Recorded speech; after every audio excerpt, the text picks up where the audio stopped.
Bismillahirrahmanirrahim. Assalamualaikum warahmatullahi wabarakatuh. Alhamdulillahilladzi hadana lihadza wa ma kunna linahtadiya laula an hadanallah. Asyhadu an la ilaha illallah wa asyhadu anna Muhammadan abduhu wa rasuluh.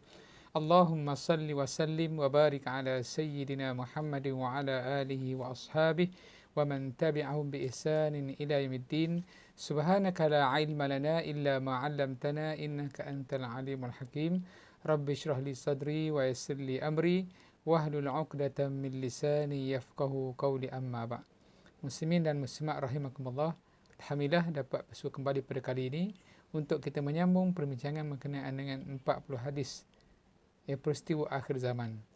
Pada kali ini insya-Allah kita akan membincangkan tentang hadis yang ke-19 yang diletakkan tajuk oleh pengarang, iaitu sedikit lelaki dan banyak wanita.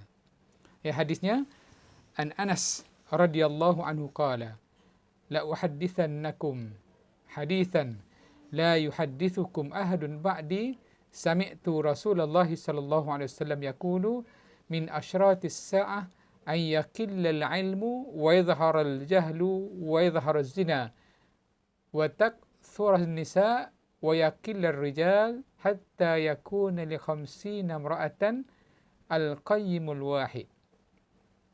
Akhrajahu Syaikhan. Jadi hadis ni riwayat Bukhari dan Muslim. Artinya daripada Anas radhiyallahu anhu berkata, aku akan menceritakan kepada kamu sebuah hadis yang tidak ada orang lain yang akan menceritakannya setelah aku. Aku mendengar Rasulullah sallallahu alaihi wasallam bersabda, antara tanda kiamat ialah sedikit ilmu.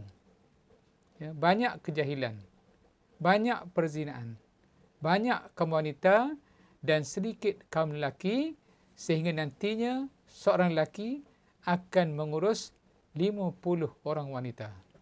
Itu hadisnya. Jadi dalam hadis ni Rasulullah SAW menerangkan kepada kita di antara tanda hampirnya kiamat, iaitu sedikit ilmu agama, banyak kejahilan. Dan itulah yang kita lihat pada hari ini. Yang kita lihat di kalangan orang Islam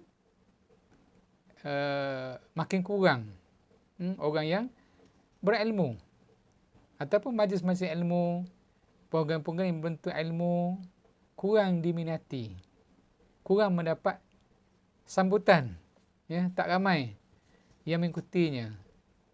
Tetapi sekiranya program-program lain yang berbentuk hiburan, yang membawa kepada kelalaian, lara, maka ramai pula yang menyambutnya.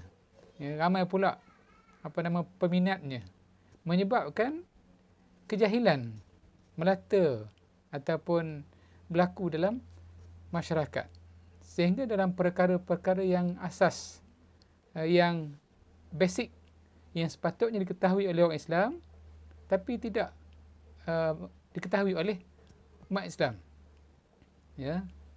Umat Islam jahil tentang ilmu-ilmu yang berkait dengan Islam kerana mereka memandang ia sesuatu yang tidak penting dalam kehidupan mereka. Banyaknya kejahilan. Bagaimana kita lihat kejahilan yang merata di kalangan umat Islam. Jahil kurang dari sudut ilmu, kefahaman tentang Islam, dan ramai pula yang bertindak dengan kejahilan, yang melakukan sesuatu tanpa ilmu. Mengambil satu-satu keputusan dibuat tanpa berdasarkan kepada ilmu, pertimbangan hukum hakam dalam agama. Dan kita boleh lihat perkara ini pada hari ini. Kita boleh lihat apa yang berlaku di depan mata kita, berlaku dalam media-media sosial yang banyak, tindakan-tindakan yang berlaku. Kadang-kadang kalau kita lihat bagaimana apabila teguran diberikan oleh seorang yang berilmu, alim, maka teguran tersebut tidak diendahkan. Bahkan kadang-kadang dikutuk, diperkecil-kecilkan baru ni berlaku. Apabila keluarnya fatwa atau pandangan yang disebutkan oleh seorang mufti yang menyatakan sekiranya merentas sempadan negeri untuk balik ke kampung atau seumpamanya tanpa mendapat kebenaran, maka perbuatan itu adalah haram.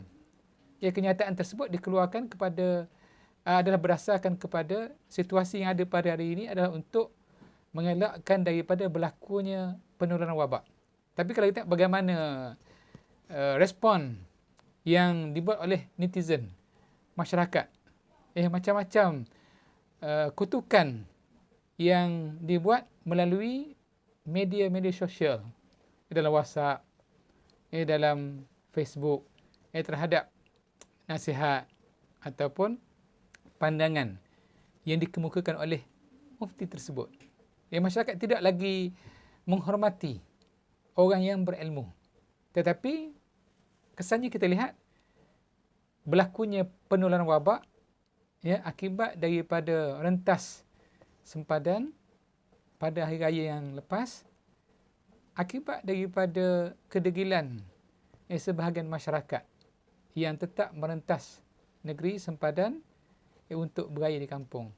Maka akibat daripada kedegilan dan juga barulah mungkin sebahagian daripada masyarakat kita terbuka mata mereka melihat apa sebenarnya di sebalik nasihat atau pandangan yang dikemukakan oleh mufti tersebut.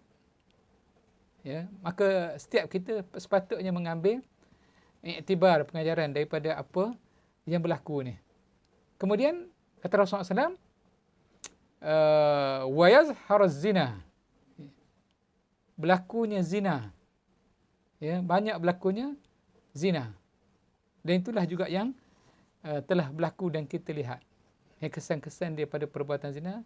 Maka banyak lahir ataupun dilahirkan banyak anak yang tak tasaraf, berlakunya pembuangan bayi, kemudian sedikit kaum lelaki dan banyaknya kaum wanita. Dan inilah yang menjadi fokus kepada hadis ini, sehingga diletakkan tajuknya oleh pengarang, iaitu sedikit lelaki dan banyaknya wanita.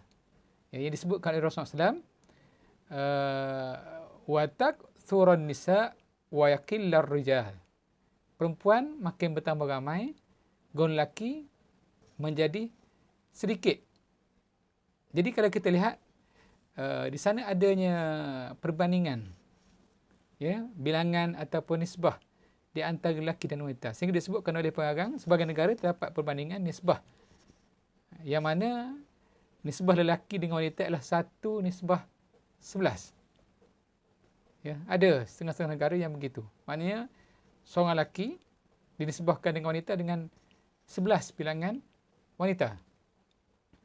Sekiranya kita meneliti di setiap tempat, kita dapat reti ianya menunjukkan kepada kita bahawa bilangan wanita itu lebih ramai daripada lelaki. Maka menurut Imam Ibn Hajar rahimahullah ta'ala, sebab yang menjadikan jumlah kaum wanita lebih banyak daripada kaum lelaki adalah disebabkan peperangan yang berlaku.